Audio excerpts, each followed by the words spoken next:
Halo semuanya, selamat datang kembali di channel saya. Pada kesempatan kali ini saya akan tidak mereview mobil, tapi pada kesempatan kali ini saya akan menjelaskan sejarah pada Honda Jazz dari generasi per generasi. Tapi sebelumnya mungkin ada yang bertanya-tanya, mana Jazz generasi keempat? Ini hanya ada Jazz GD3, GE8 sama GK5. Sedangkan Jazz yang bagian terbarunya tidak ada. Itu karena Jazz terbaru itu belum masuk ke Indonesia. Jadi yang saya gambarkan ini dari generasi per generasi yang sudah ada di Indonesia. Oke, tanpa lama saya akan menjelaskan. Ini pertama Honda Jazz yang GD3 pertama kali diluncurkan di Indonesia yaitu pada tahun 2004-2005. Pada awal masuknya dia Honda Jazz itu lumayan populer di Indonesia karena ada beberapa fasilitas yang cukup bagus di Honda Jazz GD3 ini. Contohnya bagasi yang sangat besar, ruang kabin yang sangat besar, lega, bukan besar. Lalu fasilitas penyimpanan yang banyak, tapi ada juga kekurangannya, yaitu cup holder hanya ada satu.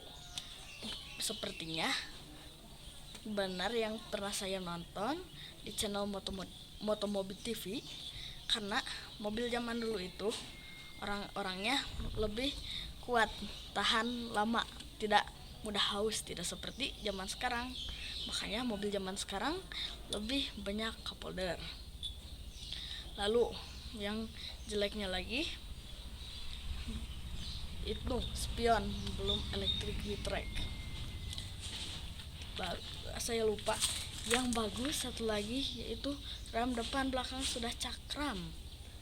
Tapi ada satu fasilitas yang dimana dari setiap Jazz per generasi itu memiliki ultra seat. Jadi yang mana kabin belakangnya itu bisa dinaikkan ke atas untuk membawa barang yang lebih tinggi. Di masanya di sini lumayan laku, malah sangat laku. Dia ada di Indonesia itu dari tahun 2004 sampai tahun 2008. Lalu pas tahun 2008-2009 keluarlah generasi baru yang disebut Jazz GE8. Dari Jazz GD3 ini memang tampangnya sudah keren, apalagi ditambah adanya ini, orang-orang jadi makin senang melihat Honda Jazz, dan juga fasilitasnya jadi lumayan banyak, terutama tempat penyimpanan yang lebih banyak lagi. Dan dari sebelumnya Honda Jazz GD3 ini tidak memiliki airbag, di Honda Jazz GE8 ini memiliki dual SRS airbag. Dan dia itu mesinnya juga naik. Dari asalnya Honda Jazz GD3 ini memiliki mesin VTEC 1500 cc 4 silinder 143 Nm menggunakan turbo. Sekarang masih sama mesinnya, tapi sekarang itu dia sudah memiliki tenaga 120 horsepower dari yang sebelumnya 110 horsepower. Jadi ada peningkatan. Lalu di velgnya juga, velg Honda Jazz GE8 ini dia sudah menggunakan ring 16, yang sebelumnya ini hanya ring 15. Tapi lampunya ada kemunduran dari yang Honda Jazz GD3 VTEC Honda Jazz GD3 yang bukan VTEC, apa namanya, yang facelift itu sudah menggunakan lampu LED, tapi malah sayang di Jazz GE8 yang ini malah jadi lampu halogen biasa. Di masanya Honda Jazz GE8 ini dia berada di Indonesia dari tahun 2089 sampai tahun 2013.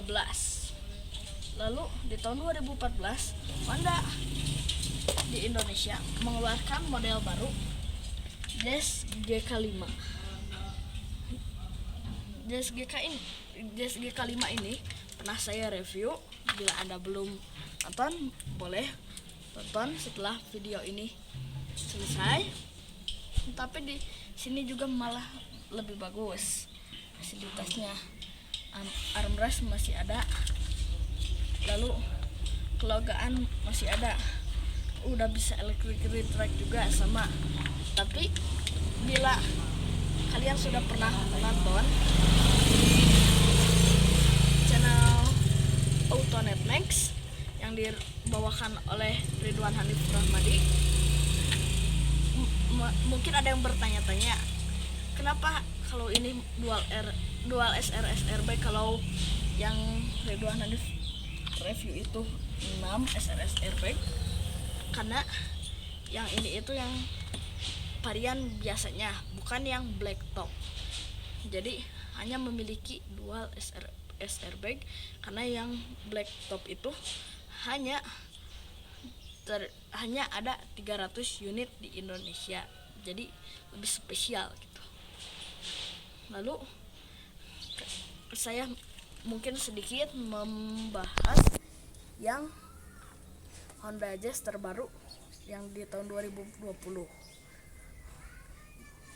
Ada beberapa fasilitas yang lebih bagus daripada Honda Jazz ketiga ini, yaitu ada armrest di bagian baris kedua. Lalu joknya juga sepertinya sudah menggunakan jok kulit berwarna coklat. Lalu tapi dia memiliki 5 varian, yaitu varian Chrome, Lux, Nest, Crossstar, sama Basics. Dimana di kelima bagian itu Anda semua bisa memilih varian mana yang cocok untuk Anda. Bila off-road itu ya pasti pilihnya Crossstar ya. Lalu bicara soal harga, bila Honda Jazz GD3 ini yang bermesin IDSI, yaitu mesin yang lebih yang varian lambatnya lah ya, itu dijual dengan harga kisaran 70 sampai 80 juta. Bila varian VTEC dia itu 90 sampai 100 juta. Bila kita loncat ke GE8, bila dia harganya kalau yang bukan RS itu 110 sampai 120 juta. Bila yang varian RS itu harganya adalah 120 sampai 140 juta. Bila kita loncat lagi ke Honda Jazz GK5, dia akan mencapai harga secondnya itu saya cek dengan harga kisaran 160 sampai 200 juta. Karena juga Jazz GK5 ini yang varian RS sering digunakan juga untuk balap seperti balap drifting atau balap sirkuit, dan salah satunya digunakan oleh Fitra Eri dari tim Honda Badung Center. Karena berhubung Honda Jazz yang terbaru di tahun 2020 ini belum ada dan akan launching di Thailand. Sepertinya paling cepat itu dia adanya di Indonesia itu tahun 2021. Oke, sekian dari saya untuk pembahasan Honda JS dari generasi per generasi. Terima kasih telah menonton. Udah. Dadah.